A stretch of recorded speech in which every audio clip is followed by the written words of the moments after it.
আমার জানা মতে বর্তমানে বাংলাদেশের অর্থনৈতিক পরিস্থিতি অত্যন্ত খারাপ, অত্যন্ত খারাপ।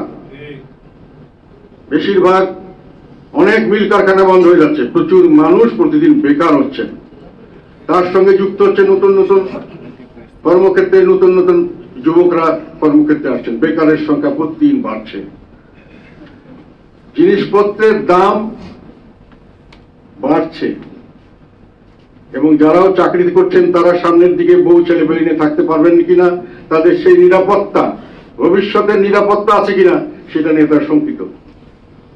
মানুষ মনে করছে এখন আমরা একটি অস্থিতিশীল, তার জন্য অজানা ভবিষ্যতের দিকে যাচ্ছি, একটি অস্বস্তিকর পরিস্থিতি এবং একটি অশুভ ভবিষ্যতের দিকে ধাবিত হচ্ছে, অশুভ ভবিষ্যতের দিকে ধাবিত হচ্ছে। কেননা মানুষের হাতে টাকা পয়সা নাই, বেকারত্ব বাড়ছে, জিনিসপত্রের দাম বাড়ছে। জিনিসপত্রের দাম সামনের দিকে আরো বাড়বে। এখন সয়াবিনের তেলের দাম কিছুদিন ইন্টারন্যাশনাল মার্কেটে কমছে, আমরা বাড়াচ্ছি, কেন সরকারের হাতে টাকা নাই।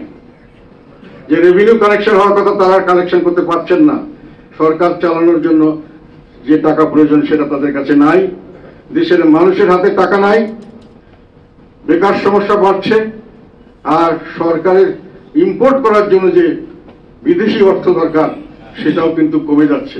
এই মুহূর্তে রেমিটেন্স কিছু ভালো এসছে, কিছু এক্সপোর্ট ব্যাকলগ এক্সপোর্ট হয়ে গেছে, কিছু টাকা এসছে, এই জন্য সরকারের হাতে টাকা আছে, টাকা শোধ করতে পারছেন। এটা কিন্তু যে কোনো সময় শেষ হয়ে যাবে, রিজার্ভে ঘাটতি পড়বে। তার টান কিন্তু সোনার দাম বাড়ছে, ডলারের দাম বাড়ার দিকে আছে।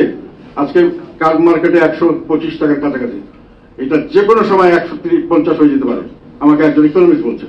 ভেরি রিস্কি সিচুয়েশন, সোনার দাম যেভাবে বাড়ছে তার মানে টাকার মূল্যমান কমে যাচ্ছে, তাহলে দেশে একটা বড় ধরনের একটা ইনফ্লেশন হবে। সরকার বেতন দিয়ে লোককে রাখবেন, সেই লোক খেয়ে না খেয়ে থাকবে, তারা টিকতে পারবে না। আর কোন রকম ইনভেস্টমেন্ট আসছে না, কত বড় বড় কথা বলছেন, ইনভেস্টমেন্টের কথা বলছেন, কোন ইনভেস্টমেন্ট আসছে না। মানুষের প্রতিশ্রুতি দিচ্ছে, অপেক্ষা করছে বৈধ সরকার আসুক, স্থিতিশীল রাজনৈতিক পরিস্থিতি আসুক। আর তার চেয়ে বড় কথা, IMF কালকে ফিরে চলে গেছে, তারা আর অর্থায়ন ঋণ দেবে কিনা ঠিক নাই। কাজে বাংলাদেশের হাতে এখন লোকাল কারেন্সি সরকারের হাতে কম এবং বিদেশি কারেন্সি কম, বিদেশ থেকে ইম্পোর্ট করতে হয় প্রচুর জিনিস, সেই ইম্পোর্ট বিল দেওয়ার মতো টাকা থাকবে না। দেশ একটা অস্বস্তিকর এবং পরিস্থিতির মধ্যে পাশ করছে, সামনের দিকে একটা ফেইল্ড স্টেট হওয়ার মতো অবস্থা দাঁড়াতে পারে। উত্তরণের পথ একটাই, সেটা হলো একটা স্বাভাবিক সরকার আসতে হবে, তার জন্য নির্বাচন দরকার এবং সেই নির্বাচনটা সব দল মিলে করতে হবে, না হলে দেশে বিদেশে গ্রহণযোগ্য হবে না। এবং আর একটা কথা হলো, এই ধরনের নির্বাচনের পরে শেখ হাসিনা টিকতে পারে নাই, যে সরকারই আসুক টিকতে পারবে না, গন্ডগোল লাগবে এবং দেশের ইকোনমিক সিচুয়েশন যেহেতু খারাপ, এটা বড় ধরনের একটা থাবা দিবে এবং সরকার ডিসলজড হয়ে যাবে। তখন দেশে একটা মারামারি কাটাকাটি এবং ফেইল্ড স্টেট, ব্যর্থ রাষ্ট্রের দিকে দেশ চলে যেতে পারে। যে একটা নির্বাচন, সঠিক নির্বাচন, ইনক্লুসিভ নির্বাচন অত্যন্ত জরুরি এখন দেশের জন্য।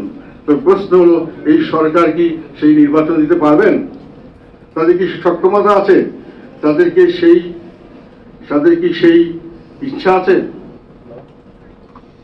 সক্ষমতার কথাই বলছি এই জন্য যে নির্বাচনের যে পুলিশ এবং নির্বাচনের যে যারা ম্যাজিস্ট্রেট থাকে বা ডিসি বা ইউএনও থাকে ইত্যাদি, যারা নির্বাচন সঙ্গে সংশ্লিষ্ট, তারা সার্বিকভাবে তাদেরকে যেভাবে হ্যাস্ত করা হয়েছে, তারা ডিমোরালাইজড এবং তাদেরকে সরিয়ে যে লোকদের আনা হয়েছে, এরা হয় বিএনপি থেকে এসছেন, না হলে জামাত থেকে এসছেন। কাজে তারা পলিটিসাইজড, এটা পলিটিসাইজড এবং সেই পলিটিসাইজ হলো তাদের যারা বিএনপি থেকে এসেছেন তারা বিএনপির কথা চলছেন, যারা জামাত থেকে এসেছেন তারা জামাতের কথা চলছেন। বাকিরা কি করবেন বুঝতে পারছেন না, আজকে আছি কালকে থাকবো কিনা, কালকে আবার গণহত্যার মামলায় আমাকে ফাঁসি দেবে কিনা, এই চিন্তায় কেউ কাজ করতে পারছে না।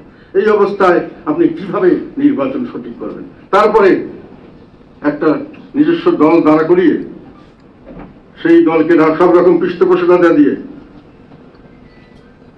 এবং এটাও অভিযোগ আছে যে নানান ধরনের এই হসপিটাল ভেঙে দেওয়া হবে আমার কথা না শুনলে, এই মিডিয়া হাউস ভেঙে দেওয়া হবে, ব্যবসায়ীদের কোন সময় বিজনেস করতে পারবেন কি পারবেন না, আপনারা তো দোষর ছিলেন, এসব কথা বলে বড় ধরনের অনেক ধরনের চাঁদাবাজির অভিযোগ আসছে, দুর্নীতির অভিযোগ আসছে, ট্রান্সফার প্রমোশন এগুলো নিয়ে দুর্নীতির অভিযোগ আসছে।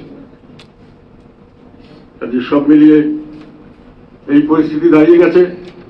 সামনের দিকে নির্বাচন অপরিহার্য, অবাধ সুষ্ঠু নিরপেক্ষ নির্বাচন অর্থে হলো ইনক্লুসিভ নির্বাচন, এবং সেই নির্বাচন করার জন্য যোগ্য ব্যক্তিকে আমি জানি না, কিন্তু অন্তত পক্ষে যাদের নিজস্ব দল আছে, নিজস্ব দল নির্বাচন করার জন্য প্রস্তুত দিচ্ছে, তারা তো নিশ্চিতভাবে, এবং এতদিন পর্যন্ত আমাদের পাস্ট এক্সপিরিয়েন্স আমাদের উপরে যে পুলিশ বিভিন্ন জায়গায় কাজ করতে দিচ্ছে না, আমাদেরকে মিটিং করতে দিচ্ছে না, হল দিচ্ছে না, এগুলো থেকে তো বোঝা যায় যে তারা একটি সেকশনকে বাদ দিয়ে নির্বাচন করতে চাচ্ছেন। যে এই পরিস্থিতিতে আমাদের কি করণীয়? আমাদের করণীয় হলো এগুলো থেকে উদ্ধার করার জন্য আমাদেরকে সংগ্রাম করতে হবে। আমরা কি পারবো? আল্লাহ সাহায্য করবে, আল্লাহ সাহায্য করে। আল্লাহ সবসময় যেখানে উপযুক্ত কারণে যদি আপনি আল্লাহর সাহায্য চান এবং সত্যিকার অর্থে যদি আল্লাহ মনে করে যেটা জনস্বার্থে আপনি করছেন, জনগণের জন্য করছেন, আপনাকে নিশ্চয়ই আল্লাহ সাহায্য করবে।